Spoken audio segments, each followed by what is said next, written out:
Hello everyone, welcome back to our Burton Albion England DNA series. Welcome everyone, it is fantastic to be back with this one. Now today, you might see the biggest change in the series that we've seen so far. And what I mean by that is there could be quite a few tactical changes going forwards.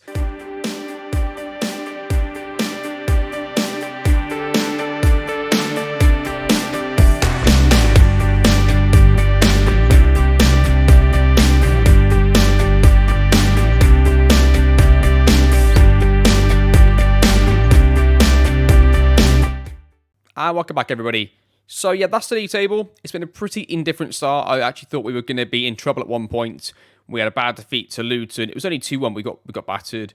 Beat MK Dons 4 and I thought, okay, all is good. Lost to Watford. I thought, oh dear. We looked like the two losses. We looked really bad, and in the wins, we didn't really look that good except for the MK Dons game. Beat Wigan in the last game, so we recovered it a little bit. Now, the reason I'm talking about making a tactical change is as follows. So, if I was to put our best team in right now, in the team that we have, into the current tactic and system of play, in particular system of play, that's what we get. Well, I mean, I'm playing Parker Trott and Brendan Hughes right now because they're youngsters. I think they need some minutes, but generally it's going to be something like that. I could probably, if I said the absolute best team, you're probably going to be looking at maybe that, right, would be the team. Something to that effect, something quite close to that. Now, the problem with that is that Johnny Smith, like, should he be in our starting 11? He's a winger, he's not lightning fast, he's not a top-level winger, and I'm sort of playing him left wing-back just because it suits the team. And I'm sort of playing him in the first team just because it suits the fact that I'm playing this system. So I thought, is that really the best way to go? And another thing keeps happening, right? Every time one of these two strikers is out, we have a massive drop in performances. Luckily, William scored a couple of goals recently, but John King started off injured in the season, then Victor was injured. Basically, I don't think for a single game this season, all three of these have been fit. Now, what happens then is, let's say the next game, for example, right, let's just take that. Let's say we do that, and then we play, I don't know, something like that as the bench. If there's a problem at striker, if we need to try and chase the game, if there's an injury, we have then either Jermaine Pillinger or one of our really lower level forwards to come in and play. And it really devalues the team. So I think playing two strikers is now currently holding us back because that isn't where the core of the strength of our team is, right? We've got a lot of number 10s. We've got players like Kiernan, Gilligan, Powell, Terry Taylor could play there, Lacking could play there. Like, we've got a lot of central midfield players. So you've got to think then, at that point, we don't really have wingers in the squads, right? We've got forwards that could play wide, but not really wingers. We've only really got two proper good strikers. Now, it's annoying because if we go to a single striker system, we're going to be playing either John King or Victor on the bench, unless I try and shoehorn Victor into the wing, something like that. So it's difficult to know which way to go with it, really.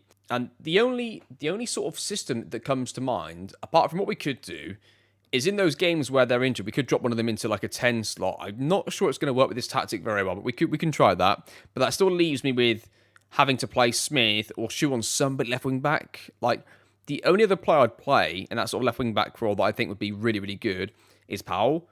But I then lose him at the number 10 slot. So that sort of loses us a player there. Charlie Lacking, I think could be a good left back in a back four, but he's not a wing back in a back three. And Terry Taylor, who's sort of plateaued a bit in his development, again, I'm not too sure he's the best option as a left wing back. Like, we don't really have left wing backs, right? And that's quite important for a back three system. And the other problem is we've got a lot of centre backs that are good in a back three, where they work in a back four, not sure. Like, it's really hard because there isn't an easy answer to all of that. The only thing I can think of is that we play a back four where it becomes like a three in possession, where we could play like a full back, defend, two centre backs, and then a second wing back. A bit like we've got Paris FC at the moment, where we're playing one attacking wing back, one side, something like that. It's really hard to try and adhere to the England DNA principles with these current group of players, just because it's not a great balanced squad, no matter how you want to look at it. We could start to pivot and change system drastically depending on whoever's available. That is an option we could go to be honest. So what I've done is, this doesn't solve our striker problem, but it might give us a bit more strength in the middle, is I've got a diamond for us to go to. And it's a little bit based on, in terms of roles and duties, we've gone a little bit like, actually should probably be, hang on. Yeah, so the roles and duties are a little bit based on the AC Milan 2004-5 team, right? with your Crespo, a little bit, not completely, but Crespo, Shevchenko, Kaká, Gattuso, Seedorf, PLO, with Nesta and Stam, Cafu, Maldini, and Dida. It's a little bit to do with that, but I've kept the philosophy the same, except for I've dropped the passing. I probably would drop this a little bit more maybe as well. But yeah, I've got like a diamond then, and I think I probably need one more system where it is only a one-striker system. I mean, you could change this quite easily into the AC Milan team of 06-07, where they had Rui Costa and Kaká playing off of Inzaghi, etc., right? So you could do that where you just literally would take Powell out there, drop him in, and then move him to the middle. King goes across the middle. So you could do that, and then this system solves the problem of having 3 centre-backs, gives us wing-backs, and we can transition this easily and then to a sort of 2 10s and a striker type scenario. But I don't know if that's the best thing for the tactic. I don't know if the tactic would work just by doing that. I might have to mess around with some more of the instructions there, because it's built a lot for that. So whichever way you look at it, there's going to be a slight problem, I think. But you've got basically like a 3-4-1-2, but it can become a 3-4-2-1. Then you've got basically a narrow diamond, which can become a like a 4-3-2-1. So those two you can adjust quite quickly to having 2 10s and a striker if it was required.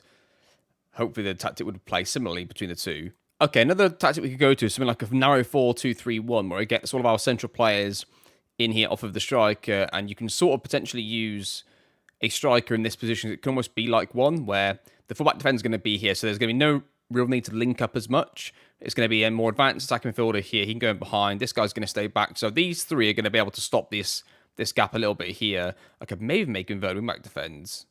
Something like that maybe. So that he sort of stops in this area as we go up the pitch. This side, we're going to have deep line playmaker defending, holding here. So he can hold for him to go forward. So basically, we're trying to use the three here, the box midfield and the wing back up here, to sort of be your link players. I can maybe change him to a different role, to maybe a deep line playmaker support, just to make sure he sort of goes up there. I can definitely though sit at that point. And yeah, I'm thinking something like this maybe as well. And this could be a winger, or it could be a striker sort of here. Or alternatively, I could make the shallow striker down the middle, so it can be like having almost 2 strikers down the middle and having two like almost playmaker type players on the outside. Which I think if you were going to do that, you might want some width from the fullback defend. And the reason I've gone fullback defend is just because on the right hand side that way, I could then use Hamer as the right back fullback defend. Because I just think at this level, right, at this level now, Hamer is not a good enough player to play, I don't think, as an attacking wing back in our system. He could probably get away with it, but just the lack of explosive pace and the lack of dribbling and crossing, I think fullback defend in a back four, he's solid. That's him, right? He can do that. He can sort of do your Kyle Walker, Tomiyasu, Ben White kind of role, right? That's what I'm sort of looking from him there. But yeah, that's what I'm thinking anyway. We can give this a try. I mean, results haven't been terrible. They're on a knife edge, I think. And we've got 3 home games in a row, by the way, in today's episode, which is going to be helpful. I mean, we can play the default tactic and we could win all 3 quite comfortably. I don't think it's that difficult for us to achieve this when everybody's back fit. I'm just trying to make sure we have solutions when everybody isn't fit, because that is the problem for us, is how we react to that. And yeah, I think we've got a good little base there. We've got now a system with 1 striker that we can go to. This one's to accommodate having only 1 striker up front. This one's to accommodate having no wingers or wing backs type scenario situation there. And this one is the default tactic. So the problem with this one is it still requires you to have attacking wing backs a little bit to provide the width. So that's probably not the best role for us, the best tactic, sorry. I would say that, like, in this role, in this tactic here, that would be a Justin Parker trot to play right back, right? You get him in there, let him do the business as almost like an attacking wing back, to be honest. But if it was this tactic, that'd be a Hamer sort of role. But in that sort of right back position, you also got Matt Hudson, who could also be that sort of fullback defend. He's not great right now, but he could be, right? Yeah, I think they could probably do the business. You've got Mitchell King and Sam Hughes be your 2 centre-backs. Also, Mitchell King could go out there if he needed to play fullback defend. So could Shaughnessy, of course. Shaughnessy can also play centre-back for us. It's really difficult, isn't it? You can see the dilemmas I've got here. But I want to get Brendan Hughes in the team. You know, I really do. And my other issue is in this tactic, we're not getting great match ratings across the board. I think Burnley at home, I really want to try this tactic because of this. So we're going to go with this one first, I think, and see how it goes. The only difference between the original tactic and this one is the passing directness is dropped by 2 and tempo is dropped by 1. And that's just because, like I mentioned many times before, this was only here to accommodate for the exact formation, the way those players play out in that type of scenario, right? The only player instructions I've added here for these 3, in fact, I'm going to probably put some on him. You can definitely roam I don't want to say stay wide or not for him because he's got the left back on his side, right? We'll say roam, and that'll be it for the playmaker. The shadow striker's got roam and stay wider, so he's going to hopefully just be in that slightly wider half space so he can make that run in behind. Oop, not like that though. And try and get on the ball potentially there. Put those two back on. And the attacking midfielder, I'm just going to put a couple of instructions to go and kick somebody off the pitch if he needs to. And the striker can stay pretty vanilla, I think, at least at the start. So we'll see how that all goes. And yeah, let's put a team together. Okay, I'm going to go with this as our first team, the 4-2-3-1 to begin with. Brendan Hughes, I'm not quite sure if he should be playing, but but he's going to be really good, I think. So I want to get him in somewhere so he can play the box-to-boxer for us, sort of in that position there. Victor's obviously out for this game, so he's going to come out and put somebody else in. I think Tom Kinnon's ready fitness-wise for this. Going to play Keller Dunn as the shadow striker then for this one. So your team's going to be Harrison in goal then. Hamer, Hughes, King, Lakin across the back. Heller and Hughes pivots. Powell, Taylor, Keller Dunn, King. I don't know if that looks like a better team or not, to be honest. I feel like we might get exposed in this one, but let's see what happens. It's more exciting. I don't want to get sacked there, really, so I hope it goes well. Assistant manager says, got nothing to lose, okay. And we are underway. Okay, I've just put it on to comprehensive because I want to see how it sort of is playing, to be honest. Heller goes through. He's got to just play across. Got Powell. Oh, keeper saves. It could have been a goal there. Lakin whacks it into the box. Heller goes up. Never going to get there. Can we recover now, lads? Good counter press. That's probably a yellow card and a foul there, Hamer. Right, Hamer's got it. Plays it to Sam Hughes. Sam Hughes to King to Heller. Plays it to Powell. He's got runners off him. Taylor. King's. Is he onside? He could be onside here. He looks really slow and the keeper saves it. Yeah. See, I do think King needs a strike partner when he plays, to be honest. Like, I think it just benefits him, right? But maybe the chaos of all these movements of all these players is going to help him out. We'll see. King's got the ball. Plays it to Heller. Into Powell. Plays an ambitious ball and keeper collects. Okay, let's see what they do with this. Keeper goes long.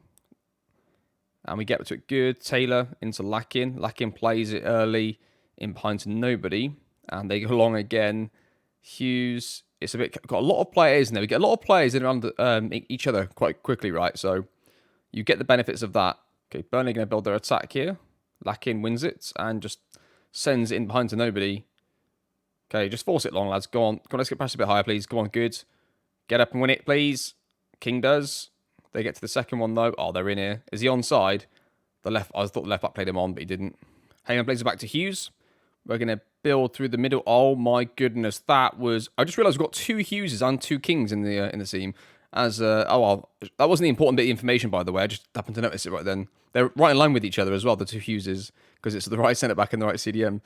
Right, Lakin has it on the left-hand side. He needs to release this. Gives it to Heller. Back into Hughes. Brendan Hughes. Travels with it. Release it. Don't shoot. Oh, that's annoying. I can't... Like, if he's going to push up there, he needs him to go slightly wider. I don't want to make him a winger, though, because we don't really have... That's the whole point of this, right? We don't really have a winger to use, but there we are. Okay, now not half time. Also been the better team. I've just made Hamer a fullback support to see if we can get a bit more width on that right-hand side when we build up the attack and see if that does help benefit the team a little more. Heller to Powell. He doesn't need to be overlapping and dribbling at players. We don't want that. Just like there, just to sort of capture the attention of the players. King's got to score that. That was a good chance. Going to take Brendan Hughes off, put on Kieran Gilligan.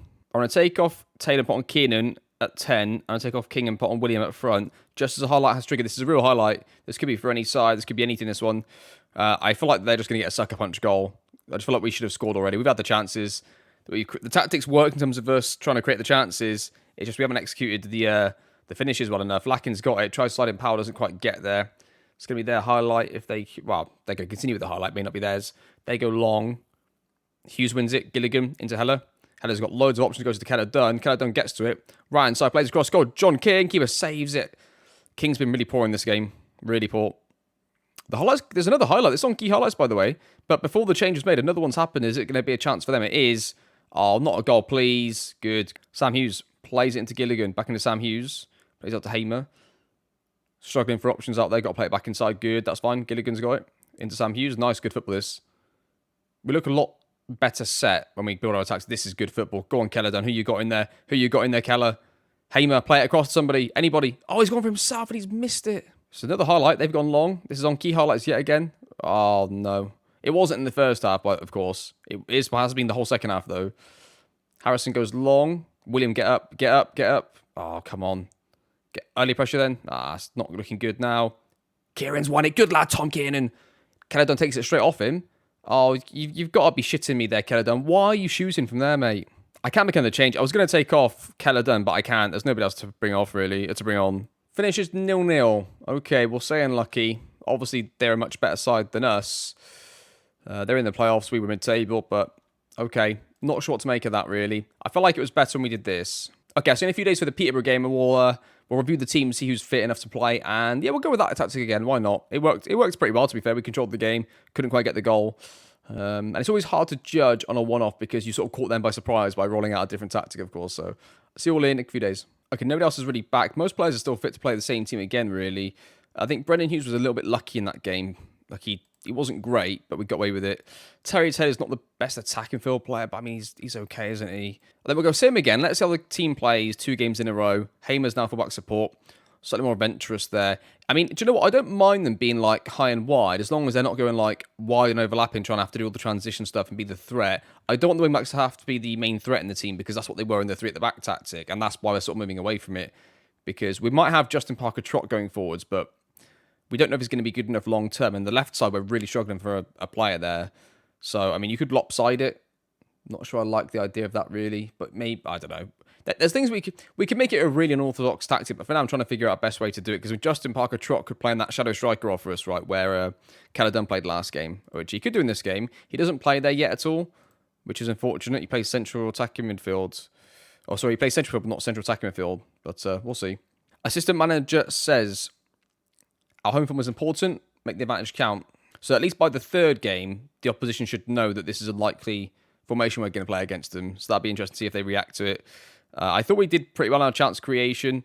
Like our XG wasn't massively high, but, you know, using your eyes, like, you know, using our own eyes, we saw, you know, John King go through a few good chances. He's in again here. John King's that's a penalty referee. Yeah, he's just a threat with those little movements, isn't he? And yeah, it's getting a penalty. Who's going to take it? Great start for the boys. It's going to be Powell with the penalty. Is he going to score? He does. 1-0 to Burton. Come on. Harrison plays out to Hamer with a really slow, risky pass there. That was a bit dangerous, but we get away with it. Hell into Hamer, into Caledon. Like, I'm not usually a huge fan of a narrow 4-2-3-1 in FM, but we seem to be doing a pretty good job with still making it work. I think it's because we're not overexposing the wing-backs, you know, and it's going to be, it should be 2. Like, they're getting forwards late when it's really required and it's not costing us too much. Like, they're pretty deep set here, right? So that's what I don't want to see. Don't give that away. Okay, good, that's fine. I don't want to see them dribbling at players, though, and taking players on being the main wide threat. I'd rather them play it and we just play narrow, which means we'll struggle to create chances in some games, but we're good on transition. It's going to be lots of, like, short, it's going to be lots of short, sharp, quick passes between players along the floor in the middle and trying to get through balls into ongoing runners being either the striker or a 10 coming from deep. But it's more like a progressive press on the front foot. Oh, it's a penalty. Retain the ball, dominate the game. It's a bit more in line with the England DNA in terms of playing style, I think, than before. But penalty for them. 1-1. Instant highlight afterwards, though. Larkin plays into Mitchell King. Travels with it, gives it to Heller. Into Terry Taylor. Plays into King. Oh, he nearly stood it through there. It was a good chance. Oh, he's got another 5 attempts at this, and he's shot. See, the only thing I'm not liking, I think, is John King's dropping off to get the ball, and I think he should just be up there. So I'm thinking of changing him to like an advanced forward or a poacher, potentially, even here. But we have created a lot of good chances, so it's hard to like... Although I think that's what's better for the team, while we're still creating those clear chances at the moment, it's hard to change it, right? Like, we're going to finish at half with nearly 2 XG. Of course, we had a penalty, but so did they, and they've got 0.96. I'm going to go for it. I'm going to put him as a poacher and see how he gets on.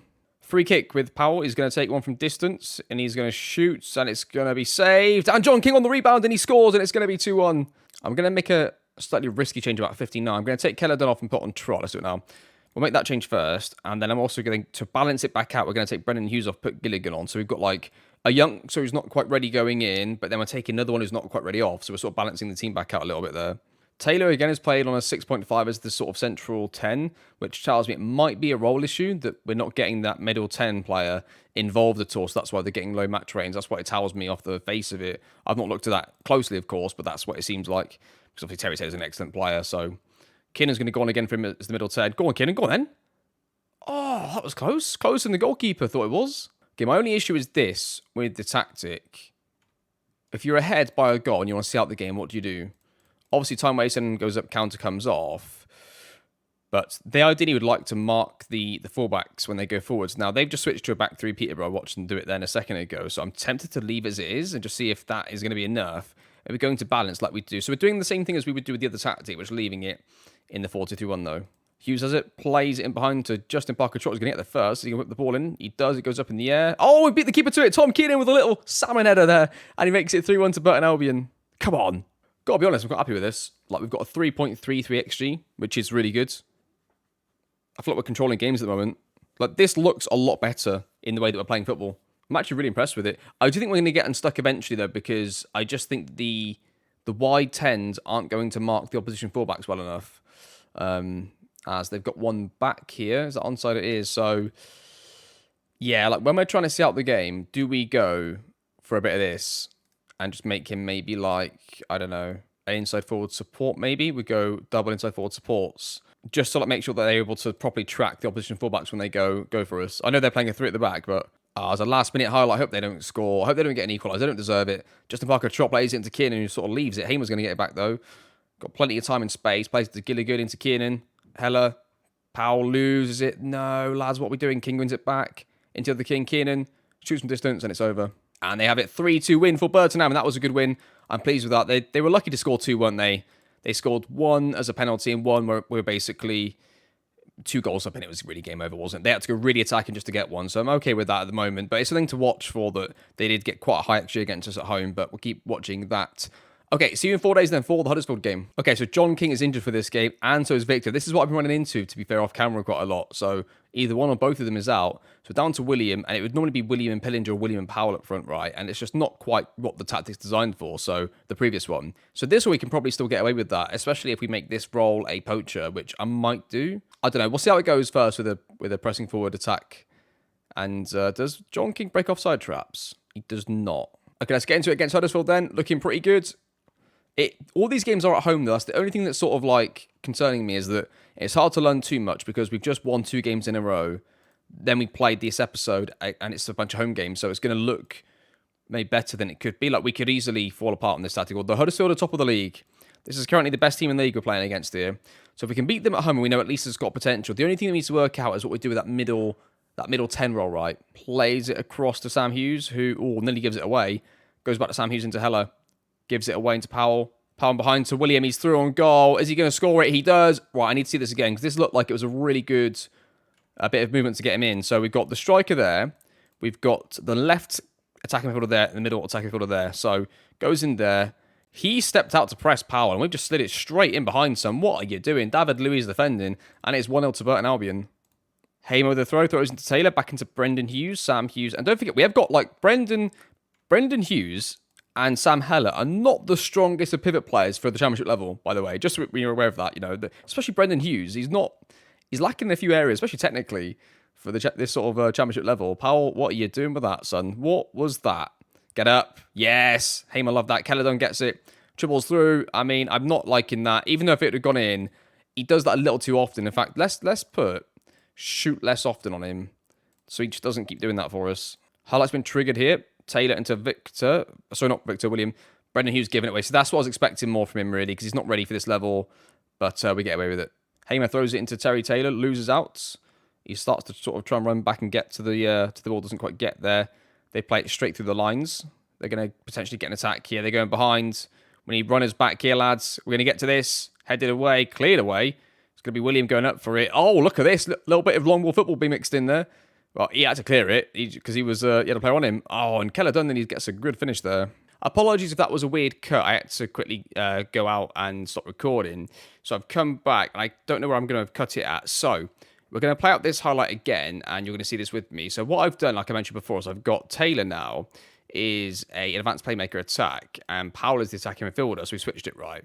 So the play goes left-hand side, goes into Powell, and you can just see now, because Taylor's a playmaker, he's going to be willing to go and seek out the ball a bit more, and he gets on it and plays it straight in behind here to Keller Dunn, and goes through, plays it across goal for the striker. That is just textbook for the tactic to work, right? It's absolutely perfect. Fortunately, we didn't score, and this is as far as I got on the highlights, so it could be anything at this point. I don't think there was anything else. No, there you go. That's the end of the highlight. But it's just showing that change might be a good one going forwards. But again, it's an isolated game. So I think I have to change more. But right now, I would say that change potentially and a poacher for the striker role could be better. What on earth was that, goalkeeper? We got a bit lucky there. Caledon goes across, plays it across to Lakin, who plays into Taylor. Good. So the playmaker sees more effective now, isn't he? Look at this. Look at this. Oh, he looks better, doesn't it, with him as a playmaker. Powell dribbles, gets fouled. Caledon on the right-hand side. Crosses it. It's going to be cleared away.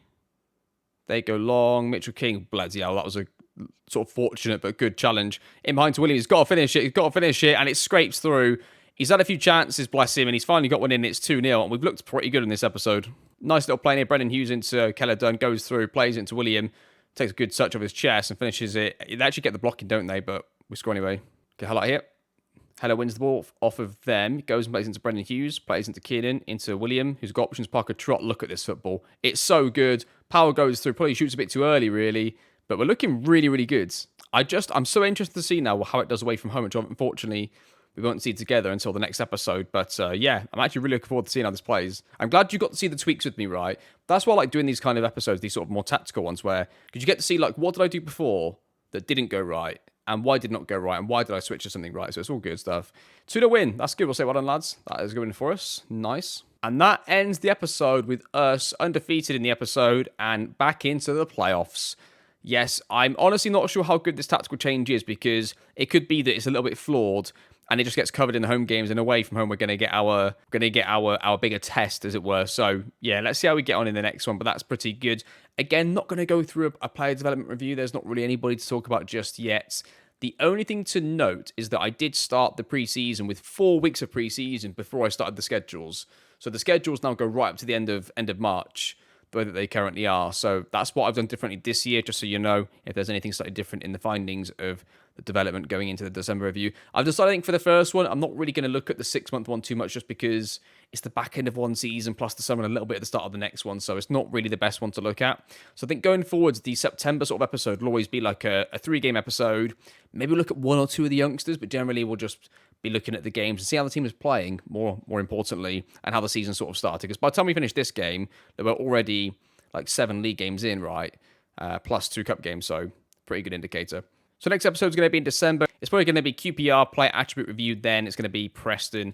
That's likely what the next episode is going to be. But a massive thank you to those of you that watch this series. This one always consistently gets 1,000 views. There's 1,000 of you following the series along, which is just brilliant to see. Thank you so much for being a part of it. I'm enjoying the series still. I'm just interested to see how quickly it's going to get us up to that Premier League level. But this was a much better episode for us in terms of the results and performances. And yeah, I'm looking forward to it. I'm excited to see how this goes from this point and how we have to deal with the tactical issues of only having the players that we've got. And how do we get those players into the best tactic that still adheres to a little bit of the England DNA there in the playing style, right? So that's going to do it. Thank you for watching, and I'll see you next time.